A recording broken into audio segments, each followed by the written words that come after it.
estar en la boca, en el corazón, amén, alabando y adorando a nuestro Dios, exaltándolo en todo momento, porque Él es digno de toda la gloria, amén.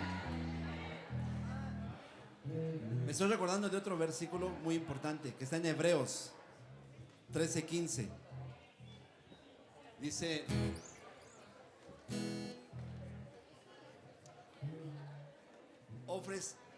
que ofrezcamos siempre a Dios sacrificio de alabanza, es decir, fruto de labios que confiesan su nombre. ¿Cuántos confiesan el nombre de Jesucristo? Gloria a Dios. Vamos a alabar al Señor unos momentos. Y a su nombre, y a su nombre, y su pueblo, y a su nombre. Pueden dar un grito de júbilo. Vamos a cantar. Eres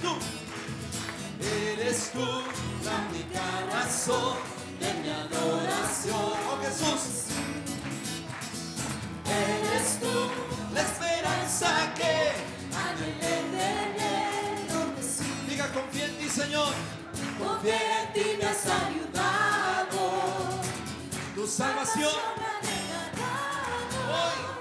Hoy hay gozo en mi corazón, con mi canto te alabaré, te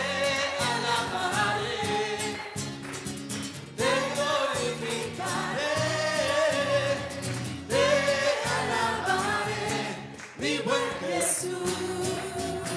Te alabaré, Señor, te alabaré, aleluya, te glorificaré.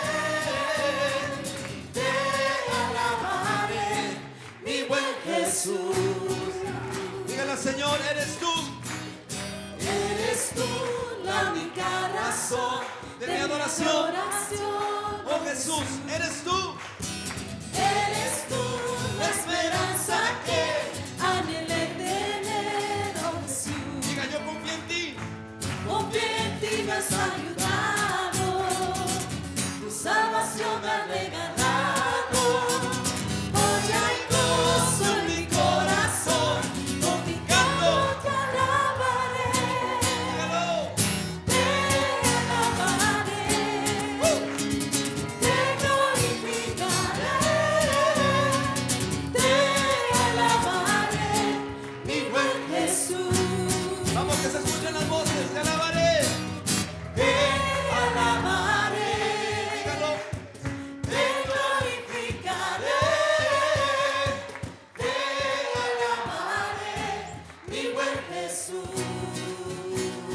En todo tiempo te alabamos, Señor. En todo tiempo bendecimos tu nombre. Y a su nombre, y a su pueblo. Puede decir gloria a Dios. Gloria a Dios. Digamos: en todo tiempo. Vamos cantando todos. En todo tiempo te alabaré. Sí, Jesucristo, tú eres el dueño de mi corazón.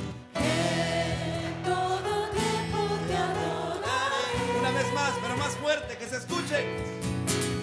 En todo tiempo te alabaré. Oh sí, Señor, en todo tiempo. En todo tiempo te adoraré.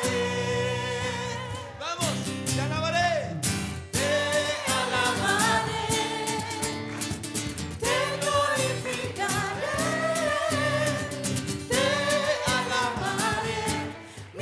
Jesús. La última vez, fuerte.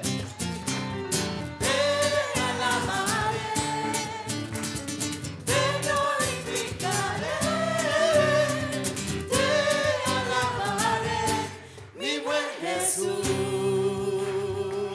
Y a su nombre. Dígale al que está a su lado, dígale al hermano que está a su lado: yo tengo un Dios poderoso. Dígale: pero es grande y poderoso. Aleluya. Y a su nombre, y a su nombre. Bendito sea el nombre del Señor. Sigamos alabando a nuestro Dios con un canto más. Aleluya. Gracias, Jesús. Aleluya. Te adoramos, Señor. Dice Dice, grande y poderoso Dios. Vamos cantando, ahora. Grande y poderoso Dios. Tu nombre alabaré siempre. Grande y poderoso Dios. Tu nombre alabaré siempre. Vamos, dígalo. Grande y poderoso Dios. Tu nombre alabaré siempre. Se escuche. Grande y poderoso Dios. Tu nombre Ahora diga, alabaré te siempre. alabaré. Te alabaré. Dando una vuelta, saltaré. Alzando mis manos, tu nombre alabaré. Alabaré siempre. Vamos, grande y poderoso. Grande y poderoso Dios. Tu nombre alabaré siempre. Grande y poderoso Tu nombre. Dios. Tu nombre alabaré siempre. Grande eres tú. Grande y poderoso Dios. Él es mi Dios. Tu nombre alabaré siempre. Todopoderoso. Grande y poderoso Dios. Tu nombre Ahora dígalo fuerte, te alabaré. siempre. Te alabaré. Dando una vuelta, exaltaré. Alzando mis manos. Tu nombre alabaré siempre. Ahora digamos por qué. Dígalo por qué. Porque tú, Jehová, me has librado de todo mal. Desechaste mi silicio.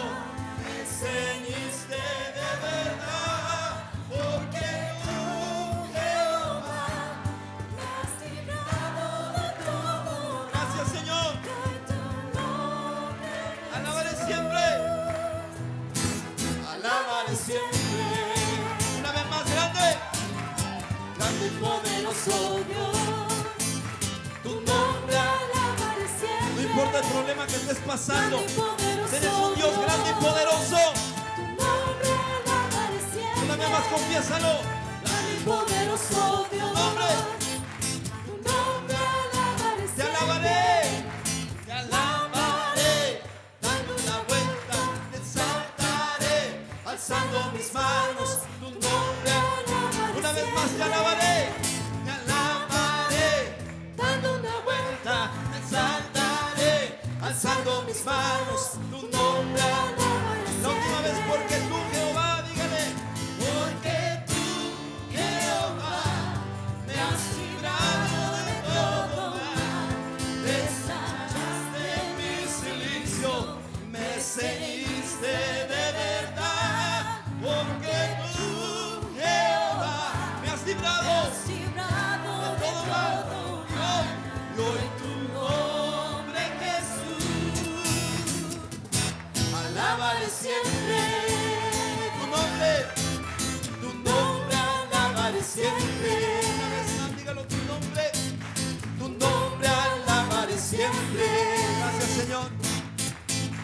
Tu nombre alabaré siempre.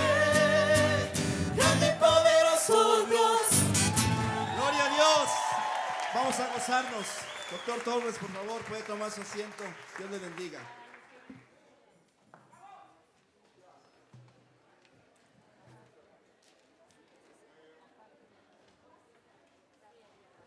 Yo veo que hay más gente que antes, o sea que ninguno que quiso venir a cantar acá al frente, ¿verdad? Está muy bueno, muy bien.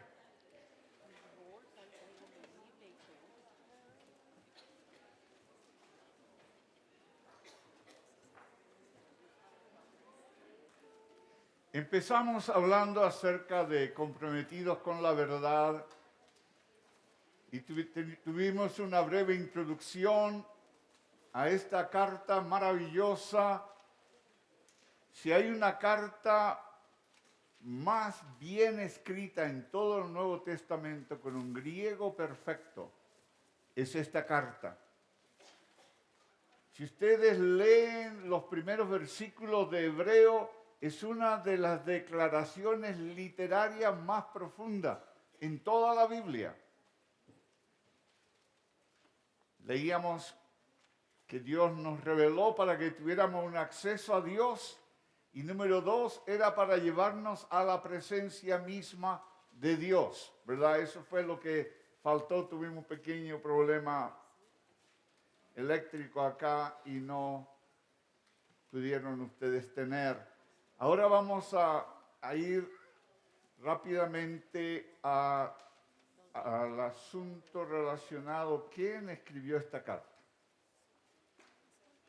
¿Quién es el autor? Vamos a ir a esta vista.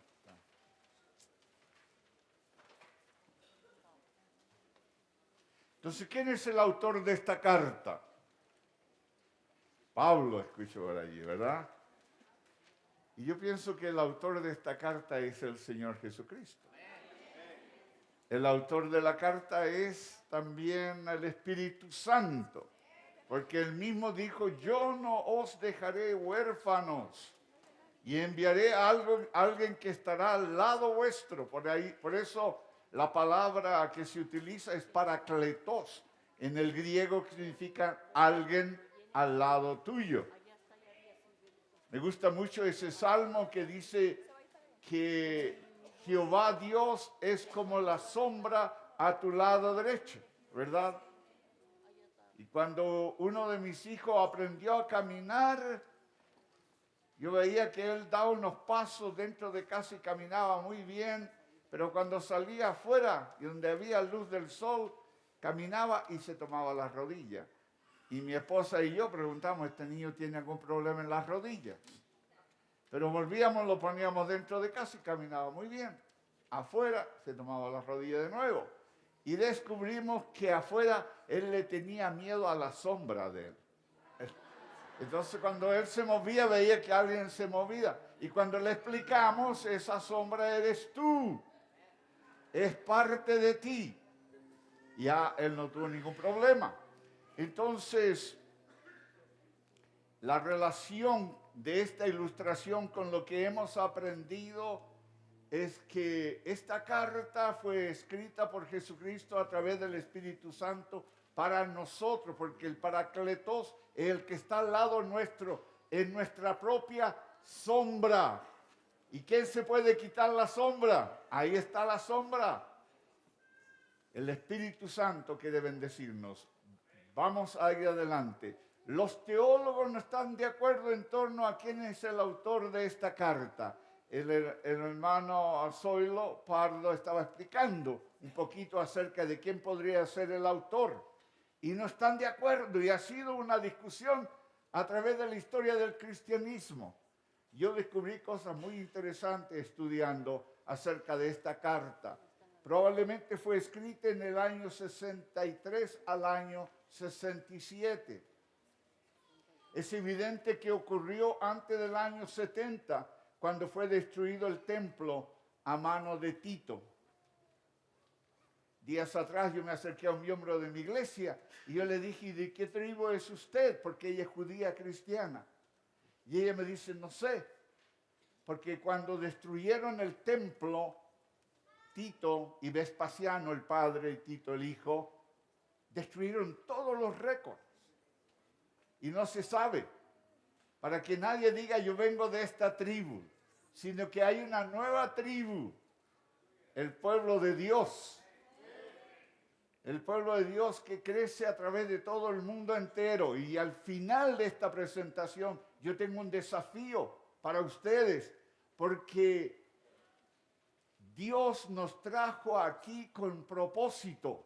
¿Cuál es el lema de nuestro evento? Comprometido, ¿verdad? Con la verdad. Usted no ha venido a este país por accidente.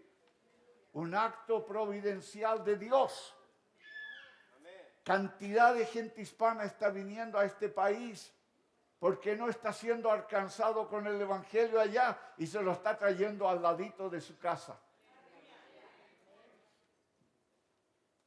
Dios está formando una nueva nación y yo tengo datos que no quiero llegar allí, pero son extraordinarios del crecimiento de la iglesia cristiana en esta nación. Pero vamos a llegar allí más tarde. El autor del libro, una buena parte de teólogos consideran que es el apóstol Pablo. Pero, hay un gran pero ahí. En los primeros años del cristianismo, nadie relacionó esta carta con Pablo. Clemente de Alejandría, uno de los obispos famosos de aquel tiempo, pensaba que Pablo pudo haberla escrito en hebreo y que Lucas la habría traducido al griego, porque el estilo es totalmente diferente al de Pablo. Si usted, vamos a mirar un poquito de la teología de Pablo y la teología del libro de Hebreo, que es diferente, pero se le atribuye a Pablo Clemente en sus escritos. Orígenes hizo, cuando se le preguntó acerca de quién es el autor de esta carta, él hizo una de las famosas observaciones: solo Dios sabe con certeza quién escribió la carta. Tertuliano, y aquí tengo un problema que a ver si podemos volver ahí, qué bueno. Tertuliano cree que la escribió Bernabé. Si ustedes buscan los escritos de Tertuliano, creen que Bernabé, porque Bernabé era un erudito en el griego y en el hebreo, de la tribu de Leví, o sea que conocía todos los rituales y por lo tanto él podría escribir esta carta.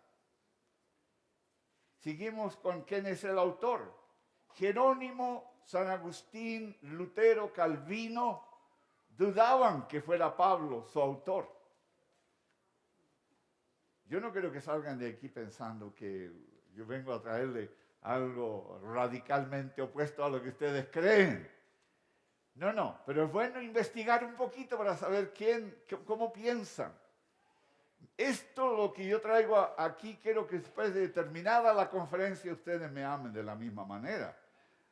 Aquí dice, el teólogo alemán Harnack pensaba que esta carta fue escrita por Aquila y Priscila. Eran muy eruditos ellos. ¿Se acuerdan cuando Apolo comenzó a predicar y no predicaba acerca de Jesucristo hasta el bautismo de Juan? Fue Aquila y Priscila que lo introdujeron en lo relacionado a Cristo. O sea que ellos eran eruditos. Ellos tenían una casa en Roma que era una iglesia. La carta, si ustedes se dan cuenta, no empieza diciendo yo, Pablo, apóstol de Jesucristo. No dice nada de aquello. La carta no tiene saludo, ya que la autora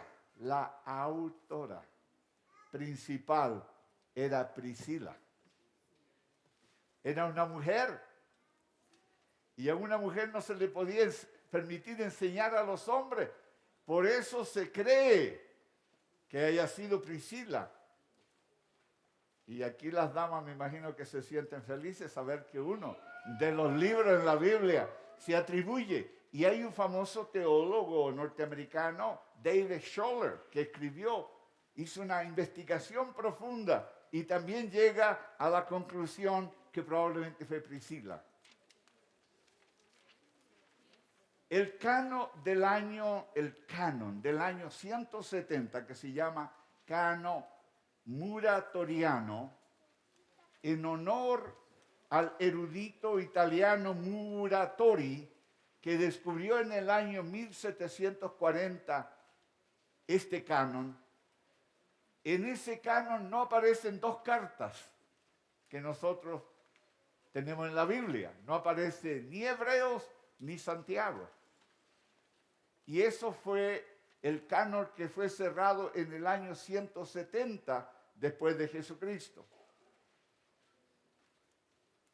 En el siglo IV, en el tiempo de Anastasio, fue que esta carta fue aceptada en el canon de la Iglesia cristiana. O sea que pasaron 4 siglos para que realmente fuera reconocida como una carta del canon del Nuevo Testamento.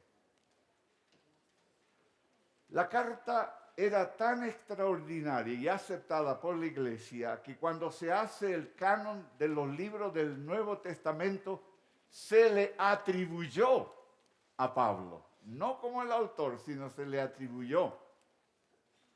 En el final de la comunicación, las palabras de despedida son similares a las cartas paulinas. Y los que atribuyen esto es porque si usted lee Hebreo va a encontrar que hace saludos muy típicos como lo hacía el apóstol Pablo. Pero se han encontrado otros documentos que atestiguan que en aquellos tiempos todas las cartas se terminaban más o menos parecidas a como Pablo la terminaba. En las líneas concluyentes menciona a Timoteo, que como es bien sabido fue compañero de Pablo,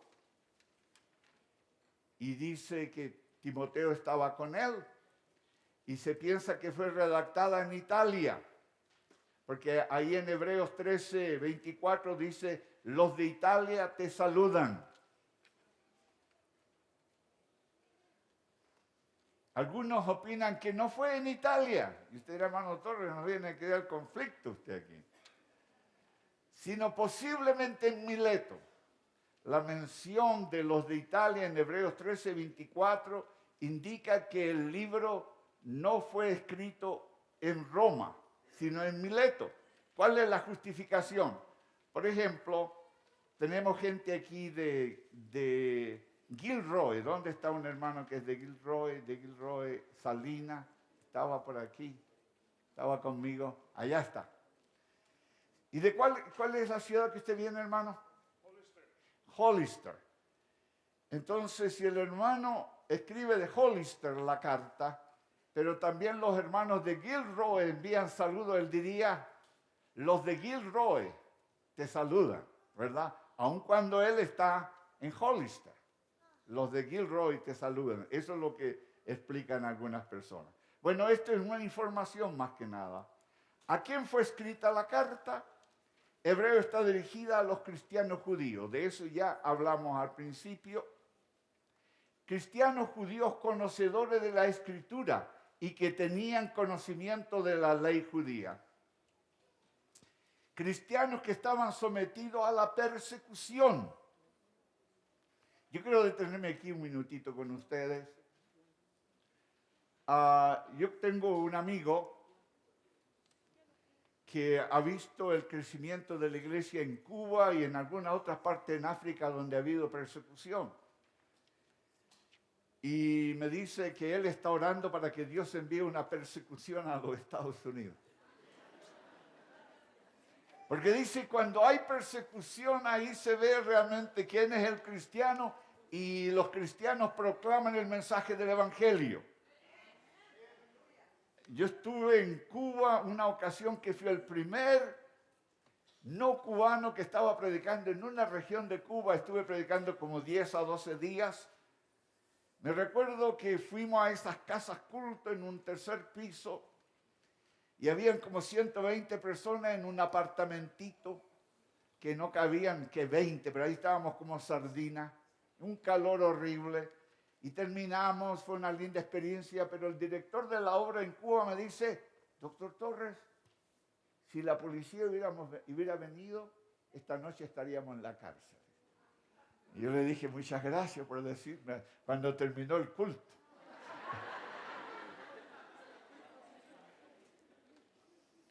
La iglesia crece en la persecución y muchas veces no esperemos ser perseguidos para proclamar el Evangelio. Cuando los judíos cristianos fueron perseguidos, salieron por todo el mundo. Y habían varias cosas que facilitaron. Estaban las vías romanas, ¿verdad? Que los romanos habían hecho. Hay una vía Apia en Roma que tuve con mi hijo visitándola hace un par de años atrás y muestra de las excelentes carreteras que los romanos habían hecho. Y como dice el dicho, todos los caminos llevan a Roma, ¿verdad? Los cristianos fueron perseguidos y utilizaron las mismas vías que el imperio romano tenía para conquistar el mundo. Ellos conquistaron a Cristo. Conquistaron al mundo para Cristo. Entonces estos cristianos estaban perseguidos, estaban bajo una persecución. Y también había intolerancia entre quienes los rodeaban. O sea que le hacían la vida difícil a los cristianos, los nuevos cristianos. Y estaban tentados a volver atrás. Entonces, como decíamos anteriormente, el autor sale al paso para alentarlos, al resaltar la obra de Jesucristo que les salva, que restablezcan la relación con el que Cristo quiere que restablezca la relación y que Cristo vela por su pueblo. No hay cosa más importante cuando estamos en una situación difícil que un hermano venga y nos hable, nos toque. Cuando era líder de las iglesias bautistas en Los Ángeles, tenía 170 iglesias bajo mi responsabilidad. Y resulta que me encontraron piedra en la vesícula y yo le mandé una carta a todas las iglesias y le dije, hermanos, oren por mí, pero no vengan al hospital. Porque imagínense, si todo el mundo viene allí, uno está enfermo y tiene que atender a medio mundo. Porque para nuestra boda nosotros invitamos a un grupo pequeño y llegaron 350 personas más de las que habíamos invitado. Entonces, me recuerdo el día de la operación que me daba pena decirle a los hermanos que no vinieran porque nadie vino para orar por mí. Pero me recuerdo que vino un sacerdote y me toca. Y yo sentí tan agradable el toque. Y luego me dice, ¿de qué iglesia tú eres? Y yo le dije, soy bautista y buscó una oración bautista. Y la leyó para mí.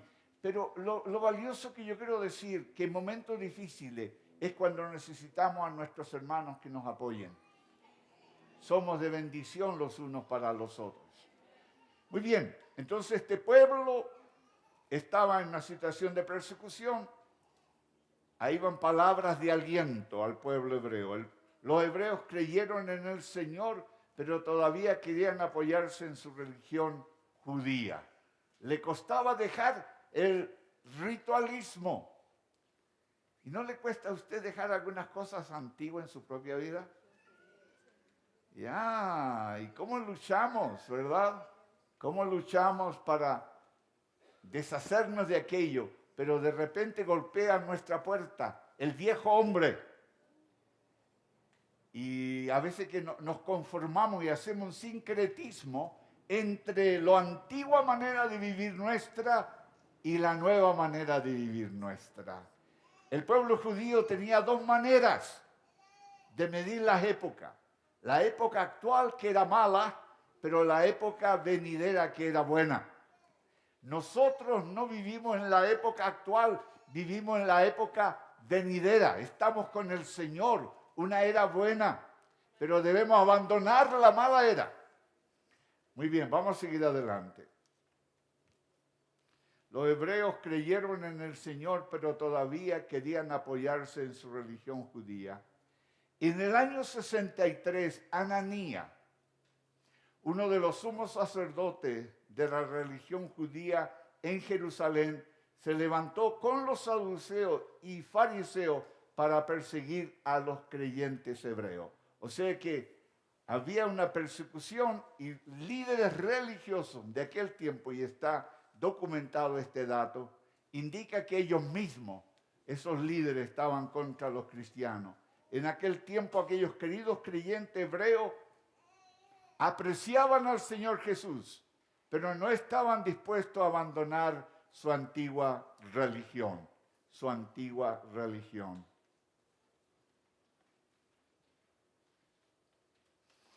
Bueno, el Señor provocó la persecución, que los forzaron a salir de donde ellos estaban.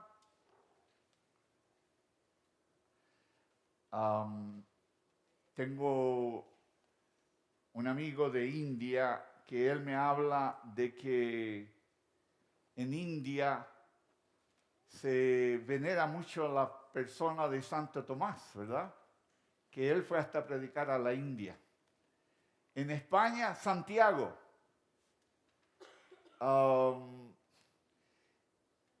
Todos ellos pagaron un precio. Este pueblo en persecución pagó un precio.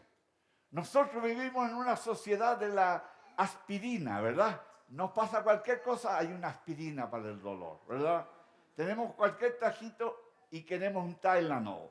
Y todos no queremos sufrir nada, nada por Jesucristo. Hice un estudio acerca de la vida de los apóstoles del Señor Jesucristo. Todos ellos murieron como mártires. Aún Juan, el que escribió el Apocalipsis, dice la tradición que trataron de ponerlo dentro de una paila grande con aceite y lo salió con vida de allí. Algo sucedió. Y a nosotros, cualquier cosita pequeña que un hermano en la iglesia no lo miró bien, como alguien días atrás me dijo, pastor, yo estoy tan sentida con usted. Y yo dije, hermana, ¿y de qué yo hice yo malo? Saludó a toda la gente y menos a mí. Pero hay 600 personas que están saliendo del edificio y todo el mundo quiere saludar y hablar. Nos sentimos por cualquier cosa. En mi visita a Italia, fui a una iglesia que en la parte superior dice Quo Vadi, que significa ¿a dónde vas? Y esa iglesia fue establecida porque cuando Pedro sintió la fuerza de la persecución en Roma, comenzó a huir del Señor. Y dice que el Señor se le apareció en el camino y le dice, Quo Vadi. Y él entendió que estaba huyendo y vuelve a Roma y esa noche él muere. Y muere crucificado con la cabeza abajo. Amados hermanos, hay que pagar un precio. Si estamos comprometidos, estemos dispuestos a pagar el precio. Esta vida en la tierra es muy rápida. ¿Qué precio estamos pagando para proclamar el mensaje de aquel que murió en la cruz por usted? ¿Qué precio estamos pagando? Hay un gran desafío para el Ejército de Salvación. Si hay una organización en los Estados Unidos que puede hacer un impacto tremendo, y lo está haciendo, pero yo los desafío para que lo cuantifiquemos, no multipliquemos, es el Ejército de Salvación. Son pocas las organizaciones que están dando la sopa y que están dando el jabón. Ustedes lo hacen. Muchos se preocupan de la salvación, pero hay que pagar un precio. Y usted pague el precio. Estos cristianos perseguidos pagaron un precio.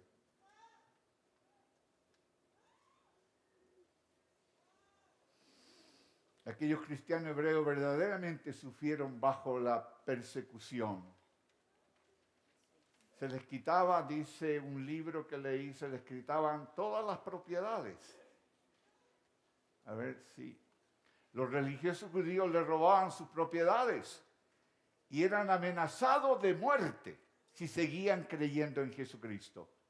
¿Cuántos de los que están aquí salieron de su casa bajo amenaza que los van a matar por venir a esta conferencia? Quizás algún hermano dejó la esposa allá y le dijo, te voy a matar cuando regrese, ¿verdad?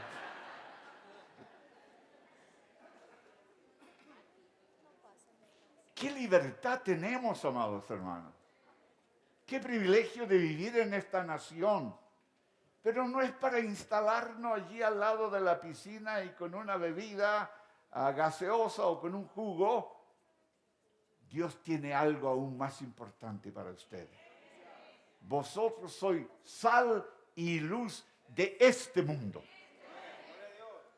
Y tenemos que alcanzar a los perdidos para Cristo. Y eran amenazados de muerte. Los creyentes hebreos estaban turbados. Imagínense estar en su propia patria, haber creído en el judaísmo, haber venido a Cristo y ahora siendo amenazado en su propia patria por sus propios hermanos judíos, creyentes en el judaísmo. Entonces los hermanos hebreos cristianos estaban inquietos y comenzaron a hacerse preguntas. Pregunta es lo que tienen que poner allí.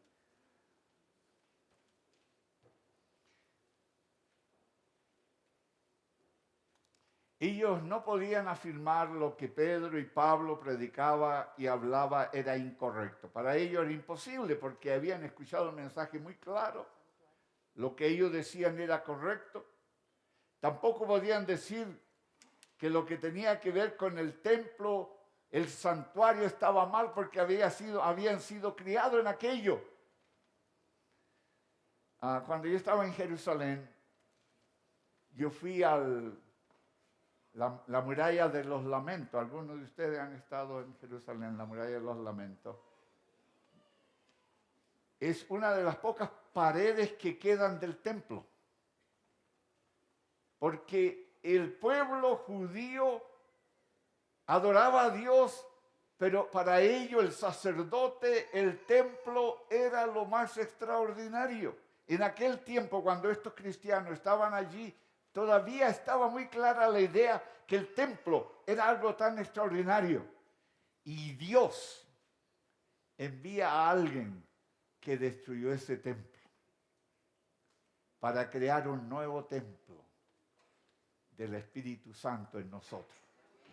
Vosotros sois templo del Espíritu Santo. Entonces ellos se hallaban en un dilema. Le era difícil decidir si seguir hacia adelante o retroceder. Fue en esa situación que fue escrito el libro de Hebreo. Si hay algún cristiano nuevo en medio nuestro, usted como cristiano, nuevo y antiguo, no eche ni un pie atrás ni para soñarlo. No, como decía Alberto Motesi en una predicación, decía, no se eche para atrás ni para tomar impulso, sino marchemos adelante. No podían afirmar que lo que Pedro y Pablo predicaban y hablaban era incorrecto. Tampoco podían decir que lo que tenía que ver con el templo y el santuario estaba mal. Se hallaban en un dilema, le era difícil decidir si seguir adelante o retroceder. Fue esa la situación que este libro fue escrito. Muy bien, estamos ya casi llegando donde queremos estar. Y yo tengo que terminar, ¿a qué hora, hermano? Las 12. Creo que estamos dentro del tiempo. Entonces, el esquema general de la carta. A partir de Hebreo 1:3, este libro nos dirige continuamente a Cristo que está sentado en el cielo. Y escuchen con atención esto, porque el apóstol Pablo no mencionaba de Cristo en el cielo en sus cartas. Lo mencionaban al lado de uno constantemente, porque para mí el morir es ganancia. ¿Y quién me podrá mover? Ni la muerte ni nada podrá moverme del amor de Cristo. Pero esta carta habla, y por eso algunas personas piensan que no fue el apóstol Pablo el autor de esta carta. Pablo en todas sus otras epístolas nos presenta principalmente al Cristo que mora en nuestro espíritu, como un espíritu vivificante para hacer nuestra vida y nuestro todo. Sin embargo, en este libro, Pablo, si él es el autor, nos dirige particularmente a Cristo, y yo me salté a ver si puedo volver, que está sentado en el cielo y que tiene muchísimos aspectos y el cual nos puede cuidar en todo. O sea que el Cristo de Hebreo es un Cristo en el cielo, un Cristo que fue a preparar morada, un Cristo que abre la puerta, un Cristo que da acceso a Dios, un Cristo que debemos estar identificados con Él, con nuestro espíritu, con Él. Ese es el Cristo que muestra el apóstol Pablo en esta carta. El número 3, sin embargo, en este libro Pablo nos dirige particularmente al Cristo que está sentado en el cielo y tiene muchísimos aspectos de eso, ya lo vimos. Vamos a continuar adelante con el esquema de la carta. En la demás epístola de Pablo, el Cristo que mora en nosotros es contrario a la carne, al yo y al hombre.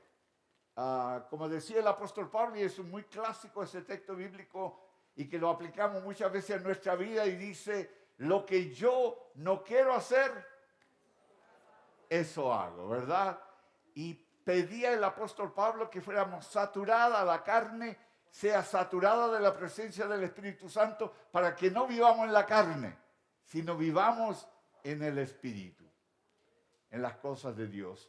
En este libro, el Cristo celestial es contrario a la religión terrenal y a todas las cosas terrenales. Muchas veces nos hemos imaginado cómo será la gloria de Dios, ¿verdad? ¿Cómo será estar en la gloria?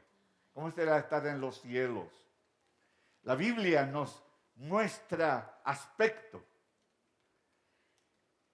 Y cuando leemos de la gloria de Dios de los cielos y hablamos de la calle de oro, del mar de cristal, de los fundamentos de piedra de zafiro y tantos otros piedras preciosas, queremos estar allí, ¿verdad? Queremos estar allí. Pero yo quiero decir algo nuevo para ustedes. ¿Por qué usted quiere ir al cielo? Para disfrutar de aquel lugar donde las esposas no van a tener que estar cocinando, ni los maridos ir a trabajar, y estar en una mansión tan grande. ¿Sabe usted que no vamos al cielo por eso?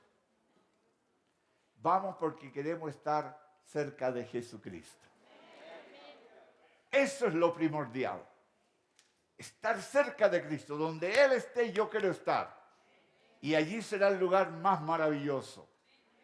Y el apóstol Pablo en las cartas anteriores daba énfasis de la separación entre la carne y el espíritu. En este libro, el Cristo celestial es contrario a las religiones terrenales y a todas las cosas terrenales. Nos aferramos a veces a las cosas terrenales. Yo estaba hablando con un joven de la iglesia, y ¿dónde está la hermana Pili? Por ahí le escribí una nota que iba a llegar tarde, y pensaba llegar ayer temprano, pero estaba lidiando con un jovencito de nuestra iglesia, muchacho muy bueno, y resulta que golpeó a un carro sin querer, porque el otro carro parece que quería que fuera golpeado, y él golpeó, apenas miró en el carro y no tenía nada en el otro carro, y resulta que él vio a los muchachos grandote con tatuaje que se bajaron del carro, y él le dio pánico y se salió. Los otros lo siguieron, le tomaron la placa, le enviaron la información a la aseguranza. La aseguranza dice, tu carro no tiene nada, ¿cómo te vamos a pagar? Le quemaron el carro al joven de la iglesia. El joven me llamó ayer, los padres me llamaron, me dijeron, vinieron y le quemaron el automóvil. Y el automóvil era un automóvil nuevito. Y se lo quemaron, y él me dice, bueno, pastor, ¿qué yo hago? Y yo le dije, bueno, para mí es mucho más importante Sergio que el carro. Deje esa cosa a un lado y dé gracias a Dios que Sergio está vivo. Pero nos sucede a nosotros que nos aferramos a las cosas materiales. Esta carta dice que debemos aferrarnos a las cosas celestiales. Soy consciente que hace calor aquí adentro, voy a tratar de ir rápido. En las demás epístolas de Pablo, el Cristo que mora en nosotros es contrario a la carne, al yo y al hombre natural. En este libro, el Cristo celestial es contrario a la religión terrenal y a todas las cosas terrenales. Para experimentar al Cristo que mora en nosotros, debemos volvernos a nuestro espíritu y tocarle. El énfasis es volver a nuestro espíritu. Yo no sé si usted ha tenido una experiencia extraordinaria con el Señor. Me imagino que la mayoría de ustedes.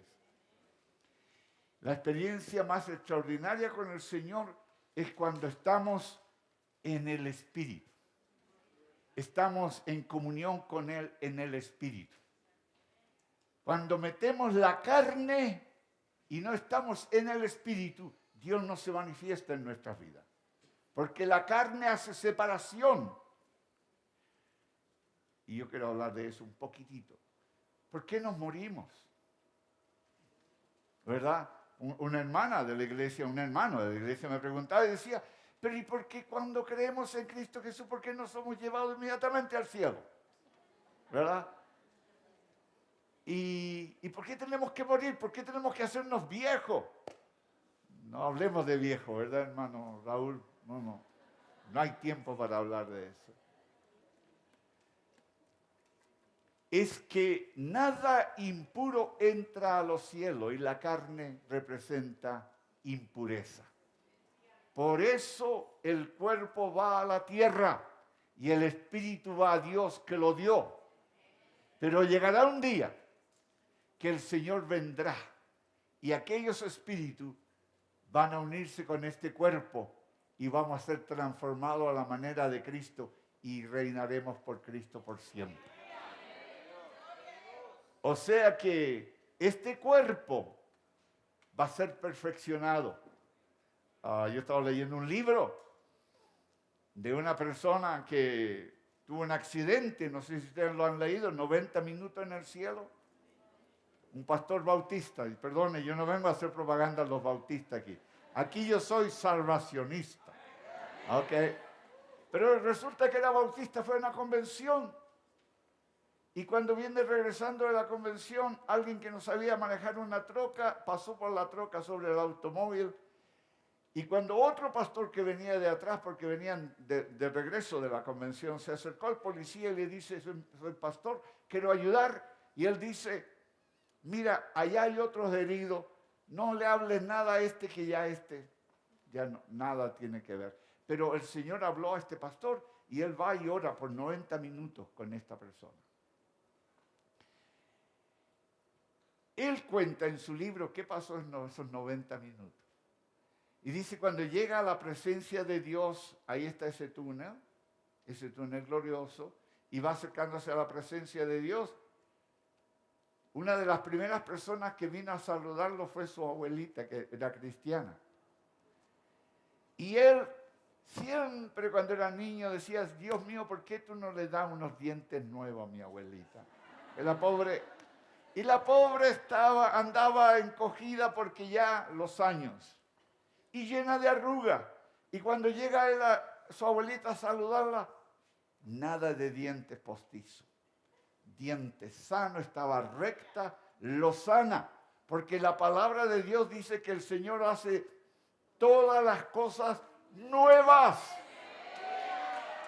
Nuevas. Nuevas.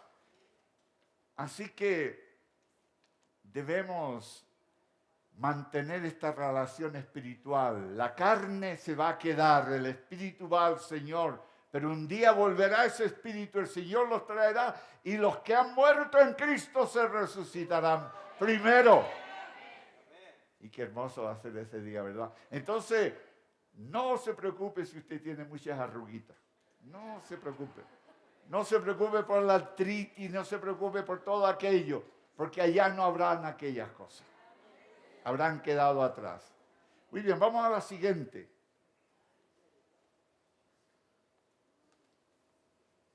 Para disfrutar al Cristo celestial debemos apartar nuestra mirada de todo lo terrenal y contemplarlo solo a Él, quien está sentado a la diestra del trono de Dios. El otro día me gozaba leyendo este texto bíblico y dice que Cristo está a la diestra del trono de Dios, allí teniendo el mejor tiempo posible. No, es maravilloso estar ante la presencia de Dios. Pero ¿sabe algo que me llamó mucho la atención? Es que dice que Él está allí intercediendo por nosotros. Intercediendo por nosotros. Gloria a Dios. Vamos adelante. Por medio de su muerte y resurrección, Él logró todo lo necesario para obtener la relación de Dios con el hombre. No se necesita nada más. Ya lo pagó todo. Somos propiedad de Él, entonces debemos vivir en Él. ¿Está bien el orden o yo salté algo? ¿Está bien? Ok. Entonces dice, para disfrutar al Cristo celestial debemos apartar nuestra mirada de todo lo terrenal y solamente contemplarlo a Él que está sentado a la diestra del trono de Dios. Por su muerte y resurrección, Él logró todo lo necesario para obtener la relación de Dios con el hombre. Ahora en su ascensión, Él está sentado en los cielos. Y cuando las mujeres van allí a la tumba, y gloria a Dios por las mujeres, hermanos varones, porque son valientes. Y yo doy gracias a Dios que las mujeres tienen los babies, porque los hombres somos tan chicken, ¿verdad? Somos tan... Nos morimos por cualquier cosita. Y las mujeres son valientes. Y estas mujeres fueron allí a la tumba temprano y le dice, ¿por qué buscáis al que vive entre los muertos? Vive, Él vive. Y la ascensión de Él, cuando Él fue a los cielos, está a la diestra del Padre, de acuerdo a esta carta. Nos quedan 7 minutos. En la persona del Hijo de Dios y del Hijo hombre. Bueno, Hebreo nos habla de las dos dimensiones de Jesucristo, que Él era Hijo de Dios y era también el Hijo del hombre.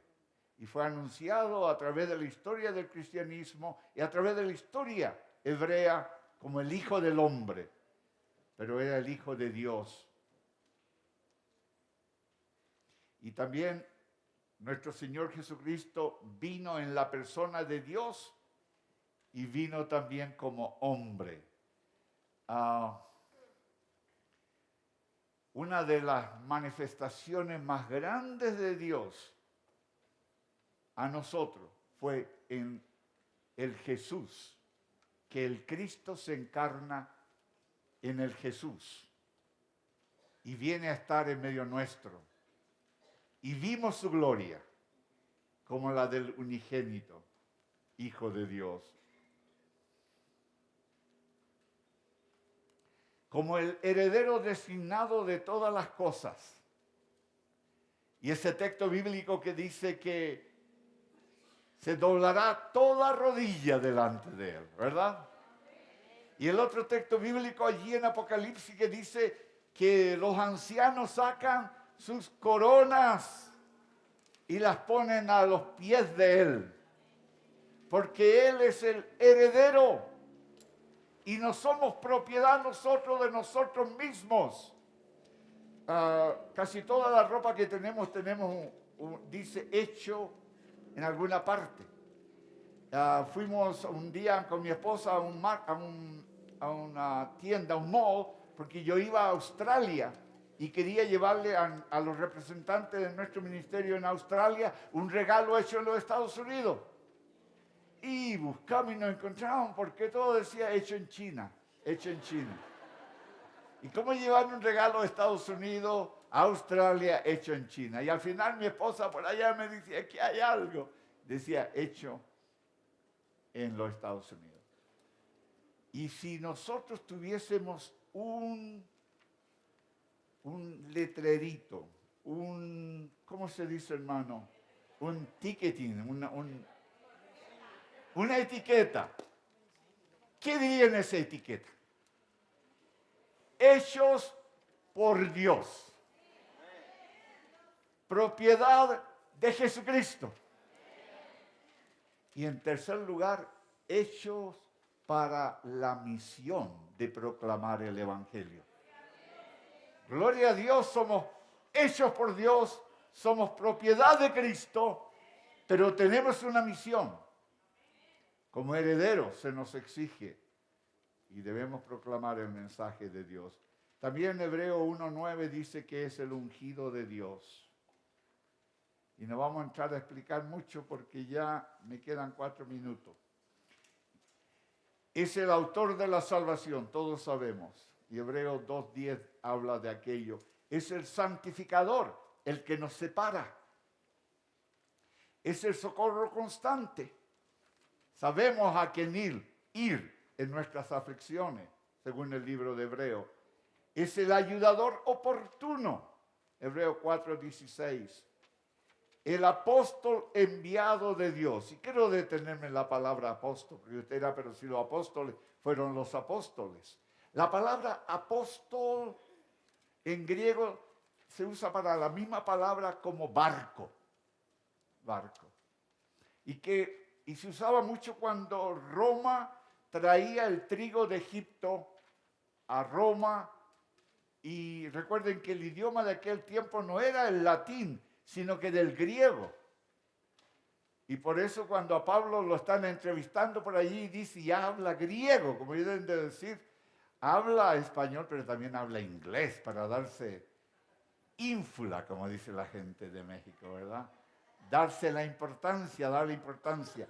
Pero la palabra apóstol es la idea de alguien que viene cargado. Y Jesucristo, el gran apóstol, vino a este mundo cargado de bendiciones. Y el Señor Jesucristo trajo regalos a nosotros para que nosotros los disfrutemos. Ustedes han leído la bienaventuranza, regalos de Cristo. Ustedes han leído del fruto del Espíritu que debe haber en cada cristiano, regalo de Jesucristo. Pero ese regalo es para ser dado. Dana está aquí, Dana, ¿verdad? Y digamos que Dana viene conmigo y me dice, quiero yo hacer un regalo a la hermana Torres, pero quiero que usted se lo entregue. Ridículo sería que si yo me quedara con el regalo, ¿verdad? Oh, no, el regalo es mío. Todos los regalos son para ser dados. Y el regalo que es Cristo, el gran apóstol, es para que esté en usted, pero tiene que usted darlo a otro. Muy bien, el autor de nuestra santificación nos hizo santos, de nuestra salvación, perdón, nos ha salvado, nos ha separado, el socorro constante, el ayudador oportuno, el apóstol enviado por Dios, el sumo sacerdote. Cómo me gustaría tener tiempo para hablar de esto. Vamos a ir brevemente. El tabernáculo, que había ese relato en Hebreo 8:2, es para ministrar. El templo es para ministrar. Es para el bien del pueblo de Dios. Jesucristo, el ministro del verdadero tabernáculo, él era superior. Y yo quisiera gastar más tiempo, pero no puedo hacerlo. Pero bueno, en la idea de el ministerio que él hizo más excelente, leyendo en Hebreo 8:6, se refiere a que los sacerdotes hicieron de una manera, el templo funcionaba con un propósito, pero él estaba superior, estaba sobre cada uno de ellos. Yendo a la letra I, el fiador y mediador de un mejor pacto. O sea que cuando creemos en Cristo, tenemos un pacto firmado con sangre preciosa. También es el albacea o ejecutor del Nuevo Testamento. Puse la palabra en inglés para que entendiéramos la idea, porque puede que usted piense, este es el Nuevo Testamento en la Biblia. No. Hay un Nuevo Testamento. Usted sabe lo que es un testamento, ¿verdad? Se muere un familiar, le deja algo, ¿verdad? ¿Cómo le llaman eso también? Herencia. La nueva herencia. Y Jesucristo vino a incluirnos en la herencia de Dios a través de la muerte de Él en la cruz. Y Él vino a ejecutar ese compromiso. Y cuando lleguemos a los cielos, en la herencia de Dios, Dios tendrá un lugar separado para nosotros. O sea que Muchos de ustedes están muy preocupados, ¿qué me habrá dejado mi papá y mi mamá? ¿Verdad? Cuando ellos se mueran, ¿qué me habrá dejado? En este caso de esta herencia, de acuerdo a Hebreos 9, del 16 al 17, dice que Cristo con su muerte vino a darnos una herencia gloriosa. No una herencia terrenal, una herencia divina en los cielos. Porque lo terrenal se acaba, mas lo divino es eterno. Es el precursor, de acuerdo a Hebreos 6:20, el autor y perfeccionador de la fe.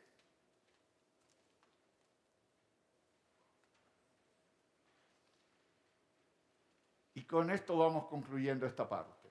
Si ponemos los ojos en él, en aquel que es todo inclusivo y maravilloso, él nos ministrará los cielos, la vida y la fortaleza, y nos impartirá y nos infundirá todo lo que él es, para que podamos correr la carrera celestial y vivamos la vida celestial en la tierra. De esta manera, él nos llevará por todo el camino de la vida y nos guiará y nos introducirá en la gloria.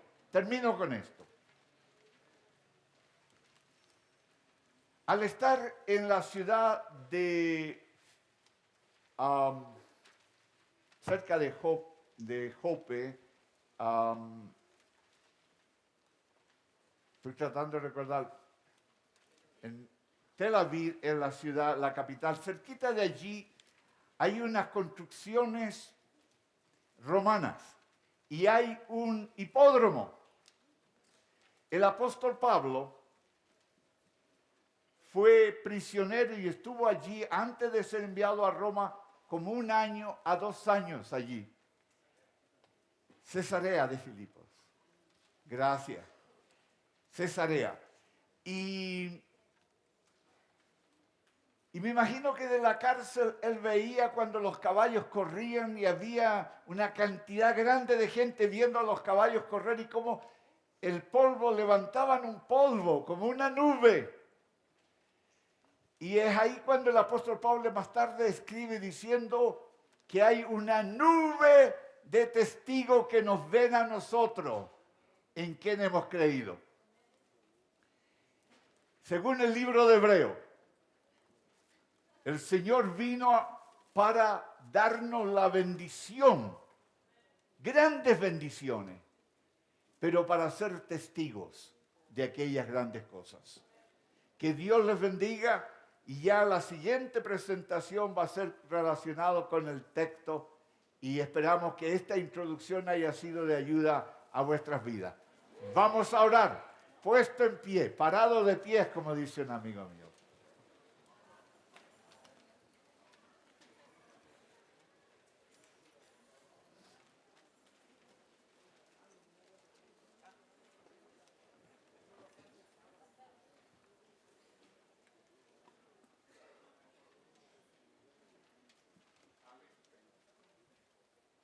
Al estar, oh Dios, delante de tu presencia, venimos escudados a través de la preciosa sangre de Jesucristo. Te damos gracias por poder leer esta carta que fue escrita a los hermanos que estaban siendo perseguidos, hermanos atribulados y seguían el cristianismo o volvían al judaísmo. Te damos gracias porque esta carta nos habla de un Cristo en gloria sentado a la diestra del Padre. Esta carta nos habla de que debemos dejar la carne a un lado, Señor, las cosas que no te agradan, y en el Espíritu comunicarnos, relacionarnos íntimamente con Jesucristo. Padre, no sabemos quién es el autor, pero sí sabemos que tú inspiraste. Tú hablaste.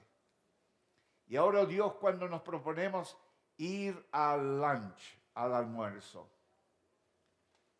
queremos antes de salir de este lugar ser tocados por ti. Nos humillamos delante de tu presencia. Y así como el rocío de Hermón que baja como por la falda de Aarón, dice el texto bíblico en el Salmo 133, así como ese rocío que cae y que baja en este momento, oh Dios, tan sagrado, queremos que tu Espíritu Santo comience a llenar nuestra copa. Que lo que hemos aprendido, Señor, sea de gran bendición, pero sobre todo, que si hay algo que impide la comunicación contigo, que a la llenura del Espíritu Santo bajando sobre nosotros, estamos sellados del Espíritu Santo, somos propiedad del Espíritu Santo. Pero en este momento imploramos que llenes nuestra copa una vez más. Y que a la medida que somos llenos desde la coronilla de nuestra cabeza, Señor, bajando a través de todo nuestro cuerpo, todo lo que no te agrade, salga. Y queremos salir al lunch felices, porque hemos estado contigo. Y gracias por hablarnos y desafiarnos, que aún en las tormentas y en las persecuciones, tú eres nuestro pronto socorro, nuestra ayuda. Y Padre, gracias por desafiarnos como ejército de salvación, a ser un ejército que arrase contra Satanás, a ser un ejército que gane la batalla, trayendo personas a Cristo. Llévanos al lunch con tu bendición, en Cristo Jesús. Amén. Vamos a hacer un ejercicio antes que se vayan. Vamos a levantar los brazos al cielo y vamos a decir gloria a Dios, gloria a Dios, gloria a Dios para siempre. Un momentito. Ustedes me siguen, ¿ok? Gloria a Dios, gloria a Dios, gloria a Dios para siempre. No baje los brazos, vuelva hacia su hermano y dele un abrazo y dígale te amo en Cristo Jesús. Amén. Que Dios le bendiga, le amo mucho, amado hermano.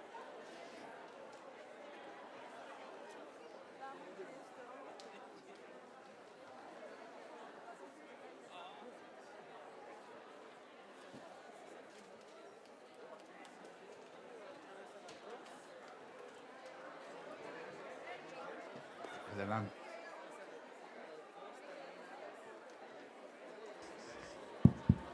Su atención, por favor, ligeramente, no se mueva un minuto. Gracias, doctor, por el...